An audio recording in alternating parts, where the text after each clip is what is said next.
lagi nilang sinasabi mga kababayan na ang Davao City daw po ang isa sa pinakaligtas mga kababayan na lugar, pinaka-safetiest nga, ika nga mga kababayan, na city in the world. Pero kung titingnan po natin mga kababayan, di ba malimit din sabihin ng kampo ni Duterte na talagang natatakot gumawa ng mga krimen. Yung mga kriminal mga kababayan dyan daw po sa Davao City kasi nga yan po yung teritoryo ng mga Duterte. Pero ito mga kababayan, kung titingnan po ninyo dito sa Abjanin ata itong pangalan na ito mga kababayan, Abjanin Businesses Center mga kababayan sa may Royal Balay, Bangkal, Davao City, ay may nangyari po mga kababayan na kayo na ang bahalang humusga. Eto, panoorin nyo na mga kababayan. Ikinikredit natin to kay ikinikredit natin to mga kababayan kay Kuya JDB. Comments Pro Filipino, kanya po yan, hindi po yan natin. Gagawan lamang po natin ng reaction video. Ito, panoorin nyo kung gaano katindi dito po sa Davao City. Yung sinasabi po nila na pinakaligtas na city sa buong bansa. Ano po, i-play na po natin. O yan. Thanks. Holdapan yan.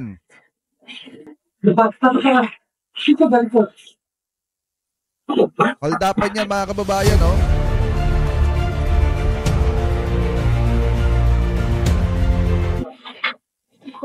Dito ako naawa sa mga nagdinegosyo at lumalaban ng parehas mga kababayan. Tapos basta lang papasukin ng mga nangho-hold up at kukuhanin yung pera na pinagpaguran, pinaghirapan maghapon at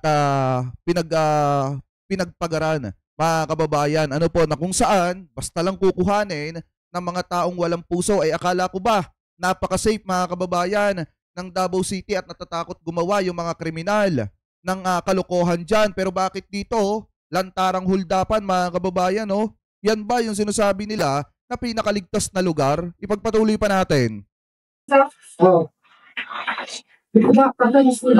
Walang dito ko, ginawa mo niya na walang mo. Wala ka. Wala sisigaw, ha? Wala daw sisigaw. Wala sisigaw. Ito. Bisan na gagawin. Wala sisigaw. Sakit ka tala? Ito na. Grabe, no?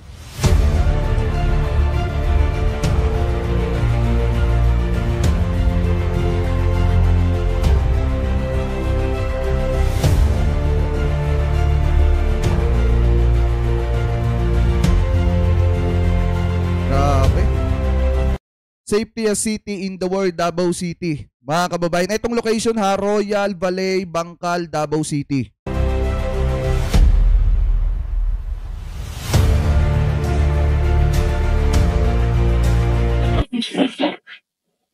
Wala sisigaw. Sir, lock-up na ako, sir. Pwede lang bang pilit, sir? Nandiyan ka dyan. Wala na, sir. Basta lang sisigaw. Bilhin lang lock-up, sir. Sabi mo lang sisigaw. Stop. Grabe, no? Yes.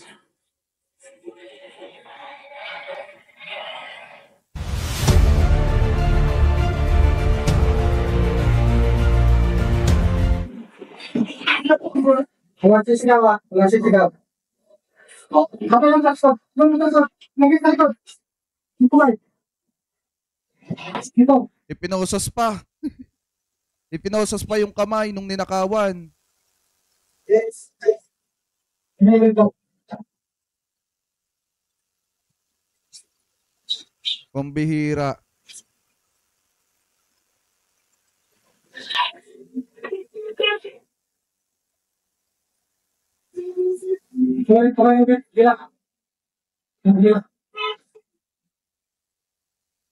Wala sisigaw, ha? Dinala pa, pati laptop.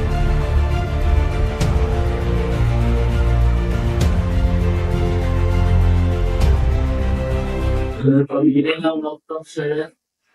Bilhin na, sir. Wala sisigaw, ha? Salamat din ako.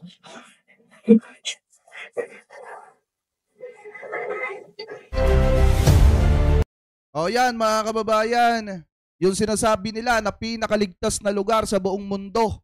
Ano po, pinakaligtas na city sa buong mundo, ito daw Davao City. Pero ganyan, may lantara na huldapan mga kababayan at nakawan. Tingnan nyo naman kung gaano katitindi. Akala ko ba natatakot na yung mga kriminal na gumawa ng kalokohan dyan sa Davao City. Pero bakit ito mga kababayan, talagang lantaran yung pag-hold up.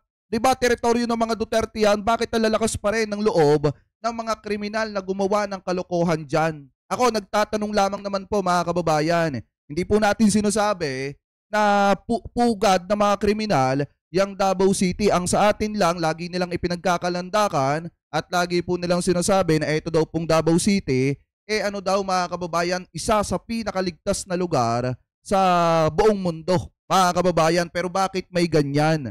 Tayo nagtatanong lamang po, sana masagot ng mga DD-set at ng mga taga-suporta nitong si Digong. Kasi pinagkakalandakan nila, pinaka-safetiest city daw in the world itong Davao City. Pero tingnan nyo naman, mga kababayan, may lantarang nakawan at holdapan. Ano po? So ngayon, punta naman po tayo mga kababayan dito sa isa sa pinaka-main na usapin po natin na kung saan, eto mga kababayan, kung titingnan nyo, naitanong, ano po dun sa debate mga kababayan na nangyari noong nakaraan, etong sweldo ng mga mambabatas, ano po, nitong mga congressman at ng mga senador kung dapat bang taasan. Kasi nga mga kababayan, kung titingnan po natin, nasa around 278,000 hanggang 312 yung sahod kada buwan ng mga senador at ng mga congressman. Ayon po dito sa nakita nating balita, galing po sa People's Tonight. Ngayon, naitanong dito po mga kababayan sa debate kung dapat pa bang taasan yan.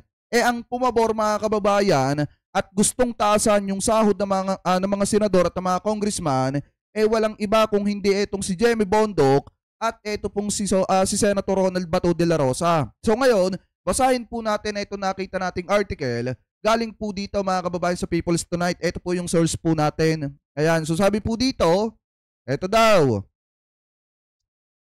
Team Duterte, dagdag sahod para sa kongresista, senador. Sa tanong ng bayan, the GMA Senatorial Face-Off 2025, sang-ayon si Senator Bato de la Rosa at dating PAGCOR board member attorney na si Jemmy Bondoc na dagdagan pa ang sweldo para sa mga kongresista at senador. Kapwa mula sa PDP laban na pinamumunuan ni na dating Pangulong Rodrigo Duterte at Senator Robin Hood Padilla, Senator Bato de la Rosa at dating PAGCOR board member, attorney na si Jemmy Bondoc, sa pumapabor sa pagbibigay ng karagdagang sweldo para sa mga mambabatas. Biruin niyo mga kababayan, ang sahod na ng kongresista at ng mga kongresista at ng mga senador umaabot na ng 278,000 mahigit hanggang 312 mga kababayan, pero humihirit pa at pabor pa itong si Bato de la Rosa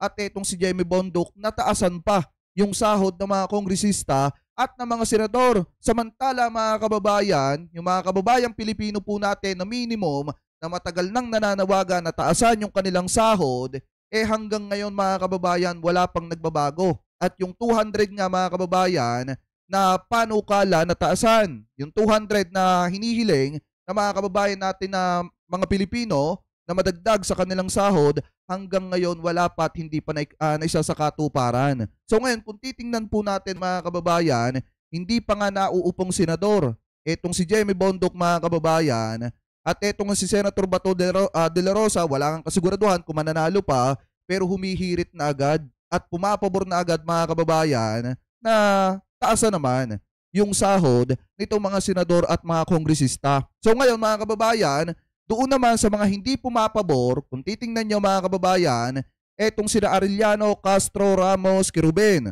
Rodriguez, Casinio, Di Guzman, Mendoza, Martinez at saka itong si Espirito, sila po yung bumoto mga kababayan na dapat babaan yung sahod ng mga kongresista at ng mga senador. Kasi nga mga kababayan, sa totoo lang, etong 278 hanggang 312, napakalaki na po ng sahod na yan kada buwan mga kababayan. At dapat ang iniisip din natin na dapat mataasan ang sahod yung mga kababayang Pilipino po natin na hanggang ngayon ay umaasa na madadagdagan po, especially yung mga minimum wage na nasa probinsya mga kababayan na naghahangad na madagdagan at tumaas yung kanilang sahod. Kasi alam naman po natin na pamahal na nga ng pamahal ang mga bilihin dito po sa ating bansa at dapat din naman mga kababayan na yung sahod ng mga kababayang Pilipino po natin ay madagdagan at tumaas pa.